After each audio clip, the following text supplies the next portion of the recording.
Isang pambihirang pagkakataon ang nasaksihan ng mga residente at motorista sa barangay Taviran, Datu Odin Sinsuat sa Maguindanao. Dose-dose ng unggoy ang nagkalat sa kalsada roon at hinala ng mga residente, posibleng naghahanap ng pagkain ng mga ito. Aliw na aliw naman ang madumaraan dahil panay ang pagkitang gilas ng mga unggoy. May mga naghahabulan at ang iba naman naglalambitin pa sa mga puno.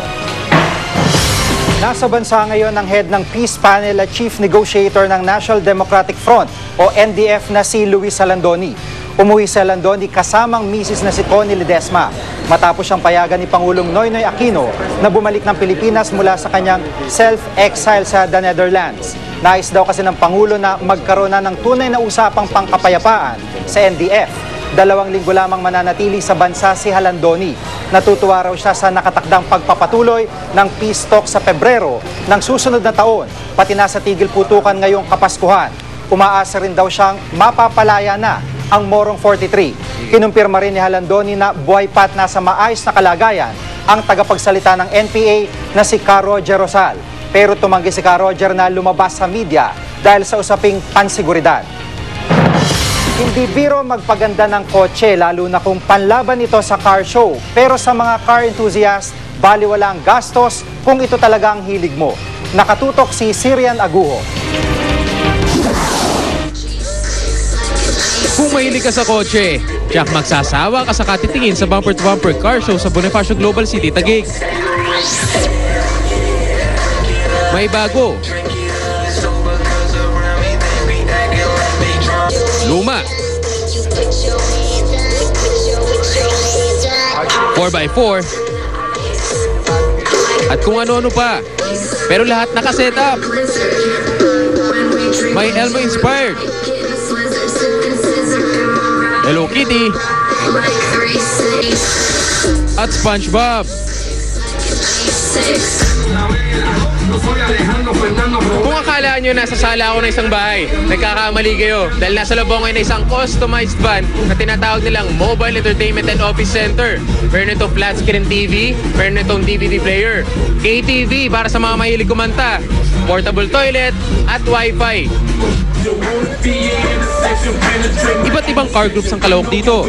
Higit 200 kotse ang nakadisplay. We have street category for first-timers. We have novice category for mostly car clubs and for pro for car shops. So here, once you compete here, everybody has a chance to win.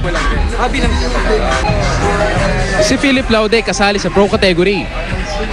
Every month, nagdadagdag ako eh. Tapos, yung pa isa-isa siya, umabot sa halos 1 taon. Papintura ko, 4 na beses ko nang pinalitan yan. Hanggat nakita ko yung gustong-gusto ko tagang pintura, yun, ito na itsura niya ngayon. May kamahalan nga lang pagsisetup para sa car show. We can start off at as low as probably 20,000. There's one car, I will not name the brand na lang. Ang cost ng car is around 650,000 brand new.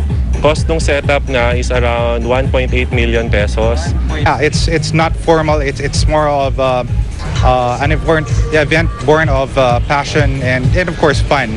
So mostly if you come here, you'll see lots of motorheads, car aficionados. Sir Nago nakatutok, 24 oras.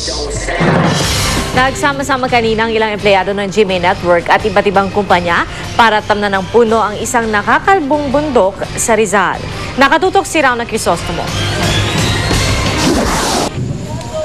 Sa kalbong kabundukang ito ng Tanay Rizal, maagang nagtungo ang ilang empleyado ng GMA para tumulong isalba ang kalikasan. Kahit pa inulan, tuloy ang pagtanim nila ng 1,000 tree seedlings. Biyaya pang araw na maituturing ang panandaliang pag-ulan nang agad madiligan ng mga puno. Magtanim ay di biro. Mahirap siya actually. Mahirap po siya kasi lalo dito pataas pababa. Pero okay lang, nakakatulong ako kay Mother Earth. Present din ang pamilya Remigio na taon-taon ay lumalahok sa tree planting activity ng Kapuso Network. Maganda rin daw kasi itong family bonding activity. Ito kasi yung one way namin para tumulong to save the environment and bonding time na rin namin tatlo. Maliban sa pagtatanim ng puno, nais ding iparating ng Kapuso Network ang panawagang pangalagaan ng kalikasan nang di na maulit pang nangyari noong bagyong Ondoy. It's a call to everyone to do their share in conserving the environment. Ayaw nating maulit-uli yung undoy sa atin di ba? So itong area na to, it's very important that we plant trees kasi ito yung buffer natin sa... Ang GMA hindi lang kapuso ng bawat Pilipino, kundi kapuso ng kalikasan kasi part ng serbisyong totoo natin, syempre, pangalagaan ng kalikasan. Ayon sa Haribon Foundation, ang partner dito ng GMA, may 1 milyong hektarya pa ng kabundukan sa buong bansa ang kailangang tamnan. Yung forest cover natin kasi is less than 20%. Scientifically, kailangan natin 54% forest cover to regulate ecological processes. Ang laki nung dapat nating habulin at sinasabi nga namin, yung forest restoration talaga is a long-term commitment. Kaya, Rauna Crisostomo, nakatutok, 24 oras. Abangan! Mga establishmento sa Bonifacio Global City nilagyan ng mga dekorasyon at inilawan. Tutukan dito sa 24 oras.